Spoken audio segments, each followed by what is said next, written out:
नमस्कार मित्रों, मैं हिमांशु वर्मा आप सभी का स्वागत करता हूं अपने YouTube चैनल पॉलिटेक्निक क्लासेस में। मित्रों, जैसा कि आप सभी लोग जानते हैं, मैं आपको जनरल इंजीनियरिंग पढ़ा रहा हूं। जनरल इंजीनियरिंग जो है ये मैकेनिकल ऑटोमोबाइल और मैकेनिकल प्रोडक्शन आपका सेकंड सेमेस्टर का सब्जेक्ट है। इस सब्जेक्ट में आपको जो है आपका सिविल का पार्ट है और एक आपका पार्ट इलेक्ट्रिकल का पार्ट है। सिविल का जो परसेंटेज है पार्ट्स की वो बहुत कम है, लेकिन फिर भी चूँकि हमें एग्ज़ाम पॉइंट ऑफ व्यू से इसको तैयार करना है तो मैंने आपको ब्रिक्स पढ़ा दिया था। आज मैं आपको स्टोन्स पढ़ाऊंगा। यह जो मेरा सिविल का पार्ट है ये आपको 5 लेक्चर में मैं ख़त्म कर दूंगा पूरी तरीके से। ठीक है, आपका स्टोन और ब्रिक पढ़ा रहा हूँ, उसके बाद थोड़ा सा पार्ट टिम्बर का कंक्लूड करूँगा। टिम्बर के बाद मैं जो है RCT और CT 1 में पढ़ाऊँगा और उसके बाद फाउंडेशन को पढ़ाकर चैप्टर को ख़त्म कर दिया जाएगा या सिलेबस को ख़त्म कर दिया जाएगा। तो मुश्किल से 4 या 5 लेक्चर आपके बनेंगे मैक्सिमम। तो जितने भी लेक्चर बनते हैं वो तो आपके पढ़ाए जाएंगे ही। ठीक है, इसी तरीके से कुछ अंतराल पे मैं 3 दिन 4 दिन के अंतराल पर आपके लेक्चर लाता रहूँगा, जिससे आपको आराम से सिलेबस हो जाएगा। इतना आपको इस सब्जेक्ट का हेडेक लेने की ज़रूरत नहीं है, बस आप ध्यान से अपने क्वेश्चंस को पढ़ते रहें और समझते रहें। तो चलिए देखते हैं कि स्टोन्स क्या होते हैं, स्टोन के अंतर्गत कौन कौन से ऑब्जेक्टिव क्वेश्चन आपके पेपर में बन सकते हैं। तो सबसे पहला क्वेश्चन है कि stones are obtained from rocks that are made up of. पत्थरों को चट्टानों से प्राप्त किया जाता है जो किसके बने हुए होते हैं, जो किसके बने होते हैं।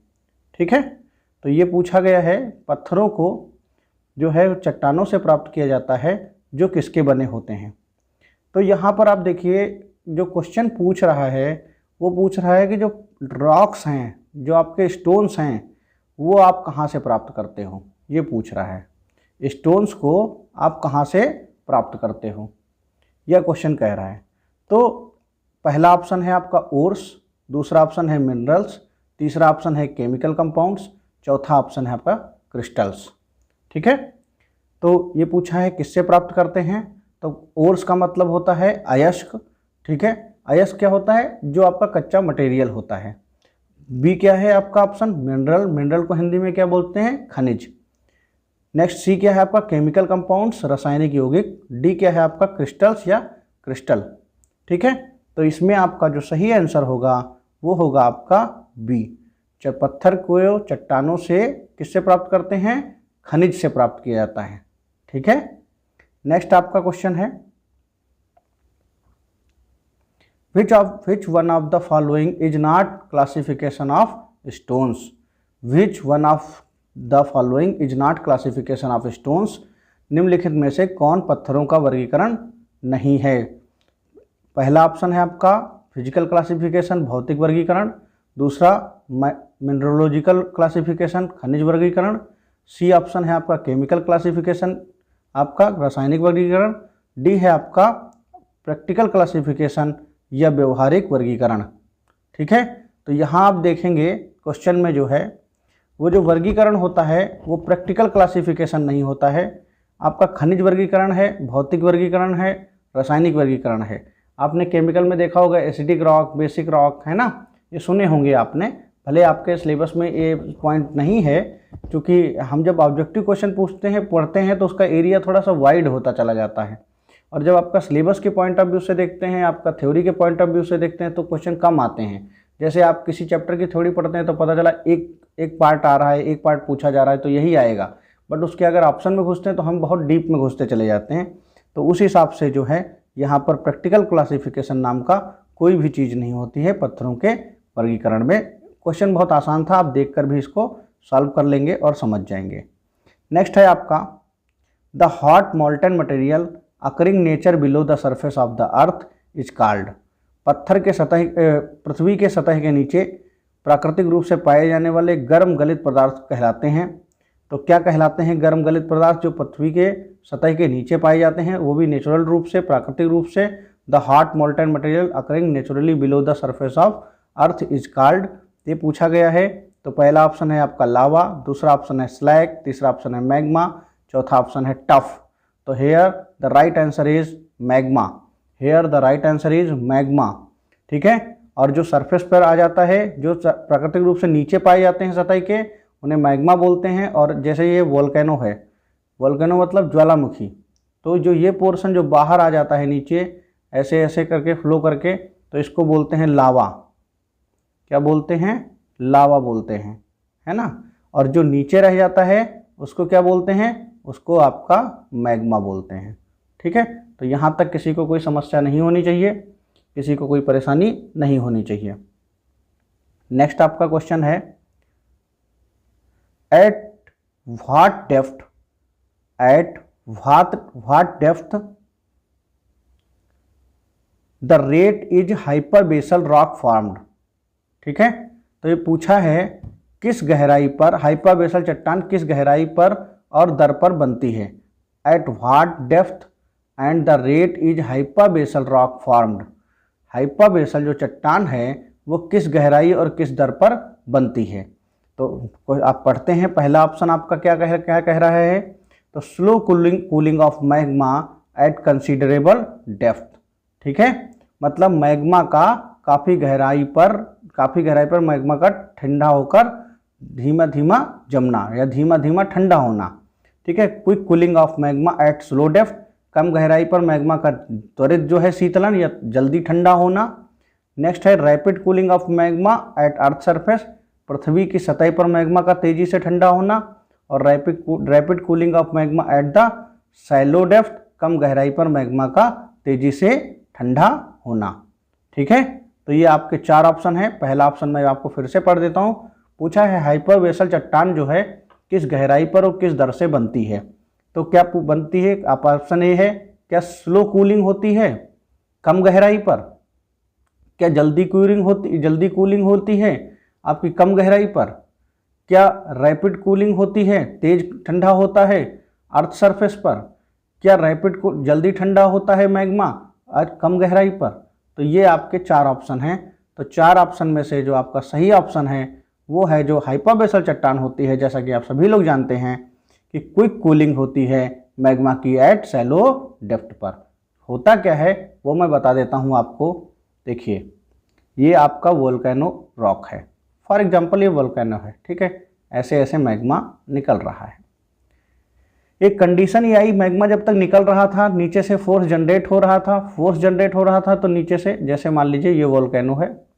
ठीक है, अब जब फोर्स जनरेट हो रहा था तब तो ये आपका जो बाहर पोर्शन निकल रहा था लावा के फॉर्म में, मैग्मा नीचे से ऊपर लावा के फॉर्म में यहाँ पर निकल रहा था। यही तो मैंने बताया था। अब क्या हुआ, ये सुषुप्त ज्वालामुखी बन गया, ये किसी कारण उसे ठंडा हो गया, ये यहाँ अंदर से प्रेशर जो है वो एग्जिट नहीं कर पा रहा है, तो यहाँ पर कोई रॉक आके जम जाएगी, है ना। तो उसको क्या बोलेंगे? तो उस तरीके से जब जमती है और सडन ठंडी होती है कम गहराई पर, ज़्यादा गहराई पर नहीं, तो उसको बोलेंगे quick cooling of magma at shallow depth, कम गहराई पर मैग्मा का तुरंत शीतलन होना। यहाँ पर लावा नहीं लिखा है, ध्यान रखिएगा, मैग्मा लिखा है। अगर लावा लिखा रहता तो वो सरफेस पर ठंडा होता है। ठीक है, चलिए नेक्स्ट क्वेश्चन है आपका, what is the sedimentary deposit? तलछटी जमा क्या है? तो weathered product remains at site, अपक्षित उत्पाद साइट पर रहता है। दूसरा ऑप्शन है weather product carried away in the solution, अपक्षित उत्पाद घोल कर ले जाया जाता है। सी ऑप्शन है आपका weather product as gets carried away agents, अपक्षित उत्पाद जो है एजेंट को भी ले जाते हैं। और नेक्स्ट है आपका insoluble weather product is carried away in suspension, अघुलनशील अपक्षय उत्पाद में निलंबन से दूर ले जाया जाता है। तो देखिए ये क्या कह रहा है, जो आपका क्वेश्चन क्या कह रहा है। तो देखिए तलछटी क्या होता है, आपने कभी रिवर को देखा होगा, रिवर में आप बालू आती है, क्या बालू पानी में घुल जाती है? क्या नहीं घुलती है, वो थोड़ी देर सस्पेंड हो जाती है, लेकिन उसके बाद क्या है, उसके बाद वो अपनी जगह आ जाती है निलंबन में दूर, वो अघुलनशील होती है, भले वो सस्पेंड हो जाती है। तो इनसॉल्युबल है weather product is carried away in suspension. ठीक है, अपक्षय अघुलनशील अपक्षय उत्पाद निलंबन में दूर ले जाया जाता है, तो इसको क्या बोलते हैं? Sedimentary deposit. अब देखिए मैं आपको इसको एक नॉर्मल भाषा में समझाने का प्रयास करता हूँ। तो देखिए सबसे पहले हम यहाँ देखते हैं कि मान लीजिए कोई रिवर है, ये ऐसे आपके बह के ऐसे ऐसे आ रही है। अब इस रिवर में जो पानी के साथ बालू आ रहा है, तो मान लीजिए उस बालू ने यहाँ पर डिपॉजिट कर दी, हल्की सी बालू डिपॉजिट कर दी, फिर ये भाई साहब बालू लाए, फिर डिपॉजिट कर दी, फिर लाए, फिर डिपॉजिट कर दी, फिर लाए, फिर डिपॉजिट कर दी। तो जो इस एरिया में जो चट्टान बनेगी या इस नदी के नीचे जो चट्टान बनेगी ग्राउंड सरफेस पर, जैसे जैसे बालू का लेवल बढ़ता चला जाएगा तो जो बालू नीचे रह जाएगी तो थ्रो प्रेशर वो कन्वर्ट हो जाएगी ना रॉक में, तो उसको क्या बोलेंगे, एक तो ये डिपॉजिट जो है वो सेडिमेंट्री डिपॉजिट कहलाएगा, और इससे बनी रॉक जो है वो क्या कहलाएगी, सेडिमेंट्री रॉक कहलाएगी। सेडिमेंट्री डिपॉजिट और रॉक दोनों में फर्क है। डिपॉजिट का मतलब नदी जो ला रही है उसको जमा कर रही है, वो डिपॉजिट है, और जब उसको जमा होते होते होते होते वो रॉक में कन्वर्ट हो जाए तो वो सेडिमेंट्री रॉक है। ठीक है, या चट्टान है या स्टोन है। नेक्स्ट आपका, विच फैक्टर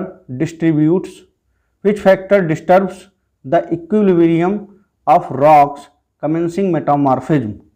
ठीक है, which factor disturbs the equilibrium of rocks, कौन सा फैक्टर है जो डिस्टर्ब कर देता है रॉक्स के इक्विलिब्रियम को या उसके संतुलन को, कमेंसिंग मेटामॉर्फिज्म मतलब कायांतरण को शुरू करके, है ना। चट्टानों के संतुलन को कौन बिगाड़ देता है, ये क्वेश्चन पूछा गया है। तो ऑप्शन ए है इंक्रीज इन टेम्परेचर, तापमान में वृद्धि, decrease in temperature and pressure, तापमान और दबाव में कमी। नेक्स्ट है increase in temperature and pressure, तापमान में और दबाव दोनों में वृद्धि, डिक्रीज इन प्रेशर, दबाव में कमी। ठीक है, तो क्या चीज कर देती है, तो आप जानते हैं जो मेटामॉर्फिज्म की क्रिया होती है, या आप ये कह सकते हैं जो कायांतरण की क्रिया होती है या रूपांतरण की क्रिया होती है, वो कैसे होती है, जब हमारी अर्थ के नीचे ज़्यादा गहराई पर जो रॉक मटेरियल होता है वो बहुत ज़्यादा प्रेशर में आ जाता है, बहुत ज़्यादा प्रेशर में आ जाता है, और यहाँ पर टेम्परेचर भी क्या हो जाता है, बढ़ जाता है, क्योंकि आपको पता है ज़मीन के जैसे जैसे नीचे जाते हैं वैसे वैसे टेम्परेचर क्या होता है, टी क्या होता है, T degree Celsius is rising, temperature क्या होता है, बढ़ता है। तो टेम्परेचर बढ़ता है और प्रेशर भी बढ़ता है, तो इन दोनों के कारण जो रॉक होती हैं वो एक फॉर्म से दूसरे फॉर्म में चेंज हो जाती हैं, और जो नेचुरल इक्विलिब्रियम है वो क्या हो जाता है, डिस्टर्ब हो जाता है।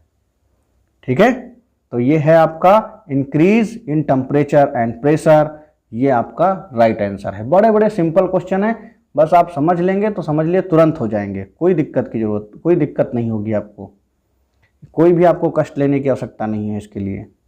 नेक्स्ट है आपको, विच of the following is not a metamorphic change, which of the following is not a metamorphic change, निम्नलिखित में से कौन सा कायांतरण परिवर्तन नहीं है। अब ये पूछा है भैया इसमें कौन सी रॉक जो कायांतरण से नहीं बनी है, कुछ ना कुछ तो गड़बड़ किए ही होंगे किसी ना किसी ऑप्शन में, तो पहले ऑप्शन पढ़ते हैं। Calcite to schist, limestone to marble, shale to slate, granite to gneiss. देखिए क्वेश्चन करने के 2-3 तरीके होते हैं। एक आपका तरीका ये होता है कि आप या तो आपको वो सही आंसर आता हो जो सही है, या तो आपको ये पता हो कि वो आंसर गलत ही हो सकता है, वो सही ही नहीं होगा, या फिर ये पता हो कि बाकी के सब पता हो और वही एक ना पता हो। तो इसलिए इन तीनों से अंदाजा लगाया जा सकता है, 3 तरीके से क्वेश्चन जो है वो सॉल्व किए जा सकते हैं।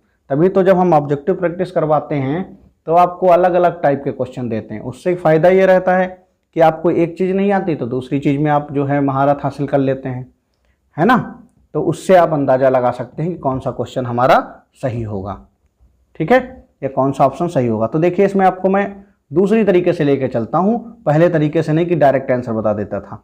तो मैंने आपको पढ़ाया है, बताया है कि ग्रेनाइट जो है नीज में कन्वर्ट होती है, कोई दिक्कत नहीं है।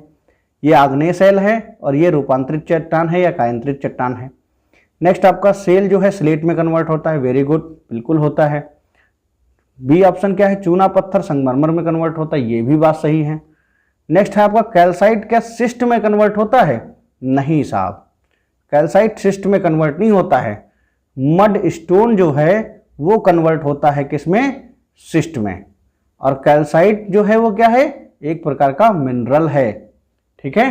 कैल्साइट क्या है, एक प्रकार का मिनरल है, ठीक है।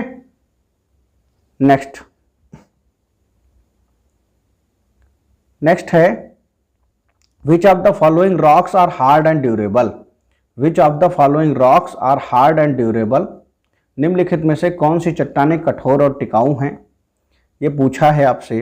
तो पहला है आपका मृत्तिकामय चट्टानें, दूसरा है आपका सिलिकियामय चट्टानें सिलिशियस रॉक्स, तीसरा है आपका कैलकेरियस रॉक्स, चौथा है आपका कार्बोनेशियस रॉक्स या कार्बोनेशियस चट्टानें।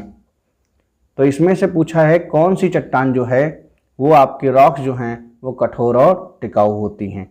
तो इसमें आपका सबसे टिकाऊ जो चट्टानें मानी जाती हैं वो आपकी क्या मानी जाती हैं, सिलिशियस रॉक मानी जाती हैं। सिलिका में चट्टानें सबसे हार्ड मानी जाती हैं। उसका रीजन क्या है, इसमें क्ले की परसेंटेज होती है, वाटर के द्वारा मूव कर जाती हैं। हाई प्रेशर पड़ने पर जो है उसके पार्टिकल जो हैं वो बिखर से जाते हैं, ठीक है, वाटर की परसेंटेज ज़्यादा होने के कारण और श्रिंक कर जाती है, फटान की संभावना होती है। चूनामय चट्टानें जो हैं वो भी रिएक्शन करने लगती हैं, क्विक रिएक्शन करने लगती हैं। कार्बोनियस है, इसके भी रिएक्शंस होने लगते हैं। तो सिलिका में चट्टान जो है ये जल्दी रिएक्शन नहीं करती है और आप बालू देखते होंगे जल्दी कोई रिएक्ट नहीं करती, और जब यह बहुत ज़्यादा टेम्परेचर पर जाकर बंध जाती है तो ये बहुत ज़्यादा एक स्ट्रेंथ बनाती है, एक उसके अंदर एक जो है क्षमता विकसित हो जाती है। इसलिए जो रॉक हैं वो बहुत कठोर होती हैं, जो सिलिका में चट्टानों से बन निकलती हैं या सिलिशियस रॉक से बनती हैं। ठीक है, तो हो गया। नेक्स्ट क्वेश्चन आपका है 9वां question, foliated structure is very common in the case of, परतदार संरचना निम्न के मामले में बहुत आम है। ठीक है, ठीक है, आम का मतलब जनरल या कॉमन। तो यहाँ पर अवसादी चट्टानें, प्लूटोनिक चट्टानें, इग्नियस चट्टानें, रूपांतरित चट्टानें। ठीक है, तो अगर आपने पढ़ा होगा क्वेश्चन तो आपको पता भी होगा।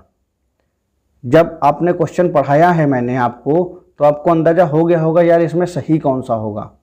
मैंने अभी आपको एक चीज़ बताई कि जो सेडिमेंट्री रॉक से जब मेटामॉर्फिक में कन्वर्जन होता है तो आपने देखा होगा कि लेयर पर ऐसे लेयर है, अगर तो ऐसे लेयर है, ऐसे लेयर है, ऐसे लेयर है, डिफरेंट टाइप की लेयर जो हैं वो क्या हो जाती हैं, टेम्परेचर और प्रेशर से कंप्रेस हो जाती हैं। और जब कंप्रेस हो जाती हैं तो वो क्या बनाती हैं, रूपांतरित चट्टानें बन जाती हैं, सेडिमेंट्री किसी लेयर में कन्वर्ट हो जाती है। तो इसलिए foliated structure is very common in metamorphic rocks. Okay, the next question is granite is a type of, granite क्या है, प्लूटोनिक रॉक है, रूपांतरित रॉक है, यहाँ पर हाइपाबेसल है या वोल्केनिक है। हाइपाबेसल को हिंदी में हाइपाबेसल ही बोला जाता है। ठीक है, कॉमन वर्ड है हाइपाबेसल रॉक। सिविल इंजीनियरिंग की भाषा में या आपका जियोलॉजी की भाषा में ये जियोलॉजी है, ठीक है, जूलॉजी नहीं है। तो यहाँ पर प्लूटोनिक रॉक, रूपांतरित चट्टानें, हाइपाबेसल रॉक या ज्वालामुखी चट्टानें, तो यह किसके अंतर्गत आता है। तो देखिए यहाँ पर एक ऑप्शन नहीं है, उसका नाम है igneous, igneous rock. Igneous rock में दो रॉक आती हैं, एक आपकी प्लूटोनिक रॉक और एक आपकी हाइपाबेसल रॉक। ठीक है, तो ये किसका उदाहरण है, प्लूटोनिक रॉक का उदाहरण है। ग्रेनाइट क्या है, इग्नियस का प्लूटोनिक रॉक का उदाहरण है। अगर यहाँ पर प्लूटोनिक नहीं इग्नियस होता, इग्नियस के रॉक के सब डिवाइडेशन है प्लूटोनिक और आपका हाइपाबेसल रॉक। ठीक है, नेक्स्ट आपका क्वेश्चन है which of the following is a hand tool used on quarrying, निम्नलिखित में से कौन उत्खनन के लिए प्रयोग किए जाने वाला उपकरण है। उत्खनन मतलब पत्थर को खुदाई में। तो आपका है प्लियर, हथौड़ा, उत्खनन तार या एक्सएसएम। ठीक है, एक्सएसएम एक औजार होता है जिसको हम उत्खनन में यूज करते हैं, उत्खनन में नहीं, जो आपका स्टोन ड्रेसिंग में यूज करते हैं। तो वह क्या पूछा है, तो इसमें जो आपका सही ऑप्शन होगा वो उत्खनन में क्या होगा, हथौड़ा। हथौड़ा जो है वो आपको किस में यूज करते हैं, उत्खनन में यूज करते हैं। ठीक है, उत्खनन में किसको यूज किया जाता है, हथौड़े को यूज किया जाता है। नेक्स्ट है आपका what is the relation between LLR। LLR का मतलब होता है line of least resistance and the amount of explosive. ठीक है, अब यहाँ LLR का मतलब कम से कम प्रतिरोध रेखा और विस्फोटक की मात्रा के बीच में क्या संबंध इस्तेमाल किया जाएगा। तो higher the LLR higher amount of explosive, ठीक है, एक्सप्लोसिव। LLR जितना अधिक होगा विस्फोटक की मात्रा उतनी अधिक होगी। Higher LLR lesser than amount of explosive, LRR जितना अधिक होगा विस्फोटक की मात्रा उतनी ही कम होगी। नेक्स्ट है आपका 10% more explosive for every 1 metre LLR, प्रत्येक 1 मीटर के लिए 10% से अधिक विस्फोटक या 10% से लेस विस्फोटक होगा प्रत्येक 1 मीटर पर, ठीक है। तो LLR होता क्या है? LLR क्या होता है? जब हम स्टोन की ब्लास्टिंग करते हैं, विस्फोटकों से स्टोन को तोड़ते हैं, तो उसकी एक प्रतिरोध रेखा होती है। अब वो प्रतिरोध रेखा जो है जितनी ज़्यादा या जितनी कम होती है उस पर डिपेंड करता है कि आपका एक्सप्लोसिव कितना ज़्यादा लगाया जाए या कितना कम लगाया जाए, ठीक है। ये है आपका LLR और विस्फोटक के बीच में संबंध या रिलेशन। तो इसमें आपका सही आंसर क्या होगा? इस क्वेश्चन का आपका सही आंसर होगा जो LLR है वह आपका जितना अधिक होगा उतना ही अमाउंट ऑफ एक्सप्लोसिव क्या होगा? उतना ही ज़्यादा होगा। ये तो सिंपल सी बात थी, जितना रेजिस्टेंस ज़्यादा होगा उतना ही क्या होगा? प्रतिरोध रेखा का जो लेंथ होगा हायर होगा अगर, तो हम विस्फोटक की मात्रा क्या लगाएंगे? ज़्यादा लगाएंगे, ठीक है। तो ये option is the correct answer. Okay, the next question is which of the following is not a explosive using the blasting, निम्नलिखित में से कौन सा विस्फोटक के लिए प्रयुक्त नहीं है? तो यहां पर ऑप्शन है आपका जिलेग्लिनाइट, ठीक है, या नेक्स्ट है आपका गन पाउडर, नेक्स्ट है आपका फ्लैश पाउडर और एक आपका है नाइट्रोसेलुलोज, ठीक है। तो यहां पर जो सही ऑप्शन है आपका वो आपका क्या है? फ्लैश पाउडर नाम का कोई चीज नहीं होती है, ठीक है। नेक्स्ट है आपका, ये बहुत सिंपल सा क्वेश्चन था इसके पहले वाला, इसको सिर्फ समझना है। फ्लैश पाउडर कोई चीज़ नहीं होती, बाकी आप गन पाउडर हो या नाइट्रोसेलुलोज हो, ठीक है, या जिलेटिन हो, तो इनको सबको विस्फोटक में यूज किया जाता है। नेक्स्ट है आपका for good building stone how much the required crushing strength, एक अच्छी बिल्डिंग स्टोन के लिए आवश्यक कठोरता सामर्थ्य कितनी होती है? ए ऑप्शन है लेस देन 50 न्यूटन पर mm square, greater than 100 Newton पर mm स्क्वायर, 155 न्यूटन पर mm स्क्वायर और 10 न्यूटन पर mm स्क्वायर। अब पूछा है बिल्डिंग स्टोन के लिए कितनी आपकी क्रशिंग स्ट्रेंथ होनी चाहिए या कठोरता होनी चाहिए एक बिल्डिंग स्टोन के लिए, ठीक है। तो कितनी होनी चाहिए? बिल्डिंग स्टोन के लिए आपकी जो कठोरता है वो होनी चाहिए 100 लेस ग्रेटर देन 100 न्यूटन पर mm स्क्वायर होनी चाहिए। आपकी कठोरता कितनी होनी चाहिए? 100 न्यूटन पर mm स्क्वायर। ये बिल्डिंग के लिए होनी चाहिए क्या? कठोरता या क्रशिंग स्ट्रेंथ। नेक्स्ट है आपका विच of the following is a good fire resistant stone, ठीक है। Which of the following is a good fire resistant stone, मतलब अग्नि प्रतिरोधी पत्थर कौन सा है निम्नलिखित में से कौन सा एक अग्नि प्रतिरोधी पत्थर है या अग्नि प्रतिरोधी स्टोन है? अब देखिए ये पूछा गया है कि अगर इनसे स्टोन बनता है तो अग्नि प्रतिरोधी कौन सा है, कुछ स्टोन्स की बात की गई है, ठीक है। तो आपका यहाँ बड़ा अच्छा क्वेश्चन है, बड़ा अच्छा जवाब है। ए है आपका मिट्टी, बी है आपका ग्रेनाइट, सी है आपका क्वार्ट्ज, डी है आपका लाइमस्टोन। देखिए यहां पर अगर एक ऑप्शन दिया होता और उसका नाम होता कॉम्पैक्ट सैंडस्टोन, कॉम्पैक्ट सैंडस्टोन, ठीक है, या फिर यहां पर लिया होता सैंडस्टोन, या फिर यहां लिखा होता सैंड, ठीक है। तो आपके ये सारे उत्तर सही होते जो भी लिखे हुए होते। अगर नहीं है तो इसलिए यहां पर सही उत्तर क्या है? मिट्टी, बिकॉज मिट्टी के जो पार्टिकल हैं इन सब की तुलना में डिस्टेंस उनकी दूर दूर है। और जब किसी पार्टिकल में जब कंसोल बहुत ज़्यादा कॉम्पैक्ट पार्टिकल होता है तो क्या होता है? उसमें प्रसार होने लगता है या उसमें फैलाव होने लगता है टेम्परेचर पाकर और दरार आनी शुरू हो जाती है, जबकि मिट्टी में इतनी जल्दी दरारें नहीं आती हैं ड्यू टू टेम्परेचर, ठीक है। या मिट्टी जो है उसको बियर स्ट्रेंथ को बियर कर लेता है जो क्ले से बनी हुई रॉक्स होती हैं। नेक्स्ट है आपका, अगर यहाँ पर सिर्फ पत्थर ही पत्थर सारे होते इस वाले क्वेश्चन में यहाँ भी कोई और स्टोन लिखा हुआ होता, यहाँ भी कोई और स्टोन लिखा हुआ होता तो हम आंख मूंद के इस पर ग्रेनाइट पर टिक कर चुके होते। ठीक है, तो इस चीज को आपको ध्यान भी रखना है। नेक्स्ट है, what is the required specific gravity for good building stone. एक अच्छे पत्थर के लिए आवश्यक विशिष्ट गुरुत्व क्या है। What is the required specific gravity for a good building stone. A option है greater than 2.7, less than 3, greater than 3, less than 2.7। ठीक है, एक अच्छे निर्माण पत्थर के लिए आवश्यक विशिष्ट गुरुत्व क्या है, तो ग्रेटर देन आपका 2.7, less than 3, greater than 3, less than 2.7। तो here the right answer is greater than 2.7। ठीक है, 2.7 से 2.9 तक होता है, तो इसलिए आप ग्रेटर देन 2.7 लगाएंगे। ठीक है, यहाँ तक कोई कंफ्यूजन नहीं होना चाहिए, बहुत सिंपल सा है ये क्वेश्चन, बहुत ही सिंपल है, सारे बच्चे कर लेंगे मुझे पता है जहाँ तक। ठीक है, नेक्स्ट है, the percentage of observation by weight, मतलब वजन के आधार पर या भार के आधार पर, of a good stone after how many hours should not exceed 0.6। ठीक है, एक अच्छे पत्थर के भार द्वारा अवशोषण का प्रतिशत कितने घंटे बाद 0.6 से अधिक नहीं होना चाहिए। मतलब कह रहा है कि भैया एक स्टोन लिया आपने टेस्टिंग के लिए, इसको में बाल्टी में आपने भरा पानी, अब इसमें पत्थर कितनी देर तक डुबाए रहोगे ये पूछ रहा है, तो 6 घंटे, 12 घंटे, 48 घंटे, 24 घंटे। तो here the right answer is 24 hour. Here the right answer is 24 our.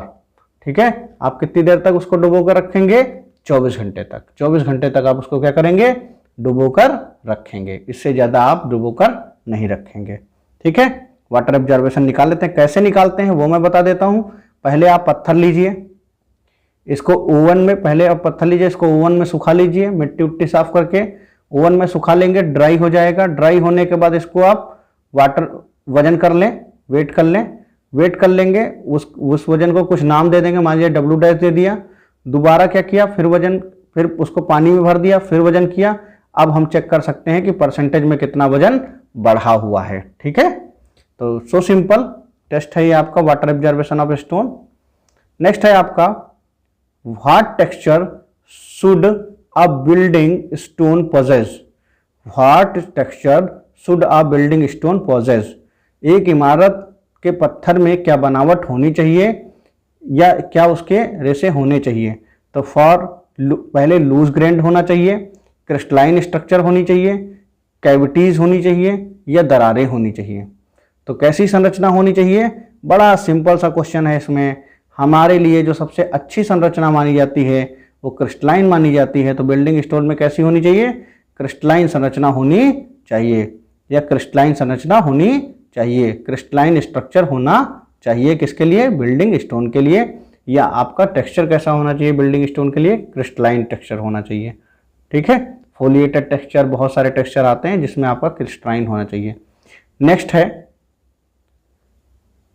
Question बड़ा अच्छा है, toughness index of the good stone should be more than.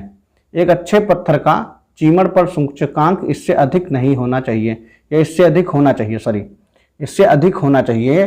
Toughness index is a good stone should be more than. किसी भी पत्थर का, एक अच्छे पत्थर का जो हम यूज कर रहे हैं बिल्डिंग में, उसका चीमड़पन सूचकांक इससे अधिक होना चाहिए। ऑप्शन है 17, 18, 13, 19। ठीक है, तो किससे ज्यादा होना चाहिए, तो उससे समझने से पहले एक चीज हम समझते हैं यहाँ पर, चीमड़पन है क्या। तो देखिए, आप कोई पत्थर लीजिए, ठीक है, और इस पर हल्के से फोर्स लगाइए, हल्के से, धीरे धीरे से ग्रेजुअली फोर्सिंग करिए। जब आप किसी पर ग्रेजुअली फोर्सिंग करते हैं तो इसको क्रशिंग बोलते हैं। ठीक है, आपने पढ़ा होगा टेस्ट, क्रशिंग टेस्ट। क्रशिंग का मतलब होता है संदलन। क्रशिंग का टेस्ट क्या मतलब होता है, संदलन सामर्थ्य। ठीक है, क्रशिंग स्ट्रेंथ टेस्ट। अब दूसरी बात करते हैं, दूसरी बात क्या करते हैं कि चीमड़पन क्या है। तो भाई आप एक पत्थर लीजिए और यहां पर एक लोहे की कोई भी रखिए, कोई हथौड़ा रखिए, कुछ भी रखिए, और ऊपर से खड़े होकर फ्री फॉल, मतलब मुक्त अवस्था में इस पत्थर पे छोड़ दीजिए। तो पत्थर का कितना टूटेगा, वह उसकी कितनी कैपेसिटी आएगी, वह उसका क्या कहलाएगा, चीमरपन सूचकांक कहलाएगा, चीमरपन परीक्षण कहलाएगा, चीमरपन इंडेक्स कहलाएगा। बात समझ गए। तो हम जब ग्रेजुअली लोडिंग किसी पर करते हैं तो उसको बोलते हैं आपका क्रशिंग स्ट्रेंथ या संदलन सामर्थ्य, और जब हम किसी रॉक पर, किसी चट्टान पर एकदम सडन लोडिंग कर देते हैं, बहुत सडन लोडिंग कर देते हैं, एकदम जंप डायरेक्ट कर देते हैं, तो आपका क्या कहलाएगा, वो आपका कहलाएगा सडन लोडिंग जो आपकी कहलाएगी वो क्या कहलाएगी, चीमरपन कहलाएगा। इसको हम किससे निकालते हैं, इसको एक मशीन होती है उसका नाम है impact resistance testing machine, IRTM। ठीक है, आप लोगों के इतना सिलेबस में इतना डिटेल में नहीं है, लेकिन मैं आपको बता देता हूं। कभी आप अपने कॉलेज के सिविल की लैब में जाइएगा तो वहां सिविल के बच्चों से जरूर पूछ लीजिएगा कि इम्पैक्ट जो है, इम्पैक्ट रेजिस्टेंस टेस्टिंग मशीन कौन सी है, तो बच्चे आराम से वो बता देंगे। यूज करने में थोड़ा संभाल के करिएगा, क्योंकि उसमें जो हथौड़ा होता है उसका जो वजन होता है वो लगभग 14 kg का होता है, और वो एकदम से सडन जो है किसी रॉक पे गिरता है।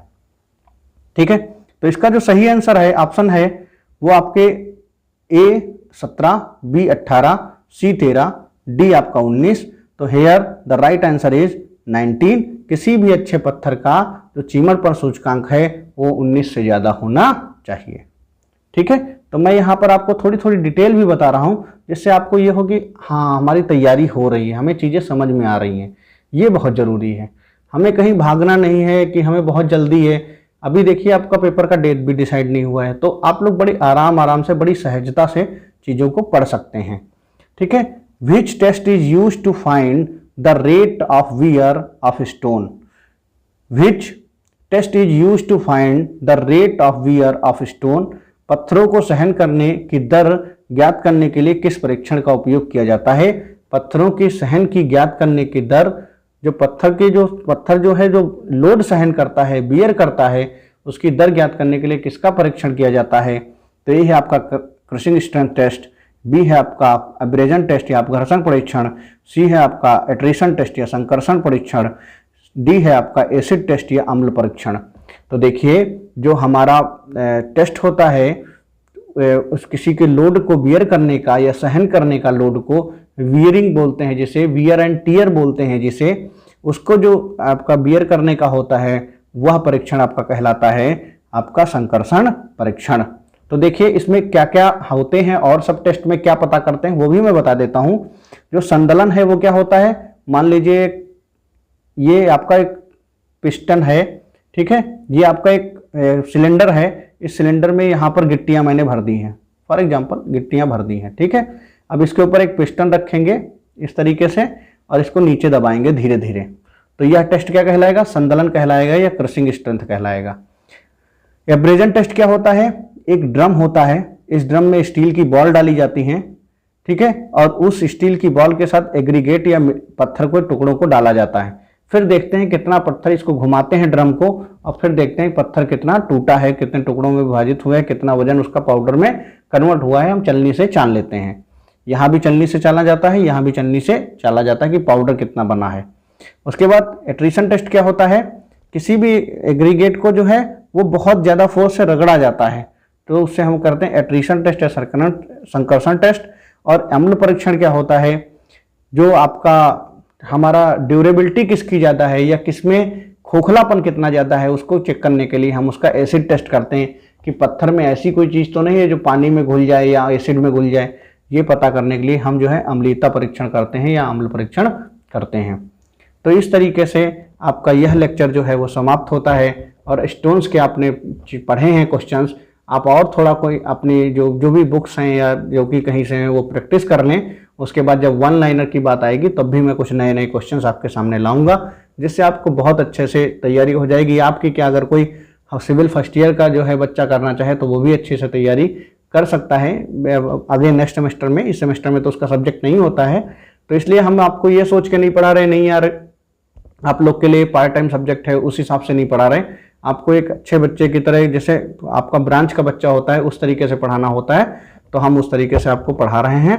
आप क्या करिए, चैनल को सब्सक्राइब करिए, अपने फ्रेंड्स तक पहुंचाइए। आपकी ब्रांच जो है मैकेनिकल ऑटो एंड प्रोडक्शन या जो भी संस्थाओं में आपकी चल रही हैं उन सारे बच्चों तक पहुंचाइए, क्योंकि उनके लेक्चर भी हमारे आशीष सर जो हैं, अमित सर हैं या आपके सचिन सर हैं, ये सब मिलकर ले रहे हैं, राशि सर भी ले रहे हैं। ठीक है, तो मैकेनिकल में अगर आपके सिविल के लोग हैं वहाँ पर तो हिमांशु वर्मा यानी कि मैं, और जो आपका अंकित सर हैं, सचिन प्रताप सर हैं, ये सिविल के ले रहे हैं। इलेक्ट्रिकल में आपका राशिद सर और गुफराना मैम जो हैं वो क्लास ले रही हैं। तो आपका बहुत बड़े रूप में क्लासेस चल रही हैं, बहुत सारे लेक्चर लगातार अपलोड हो रहे हैं। आप इस परीक्षा की दृष्टि से आप ही MCQs कराए जा रहे हैं, उसके बाद वन लाइनर क्वेश्चन पे भी हम लोग विचार कर रहे हैं, वो आपको वन लाइनर क्वेश्चन भी प्रोवाइड करेंगे।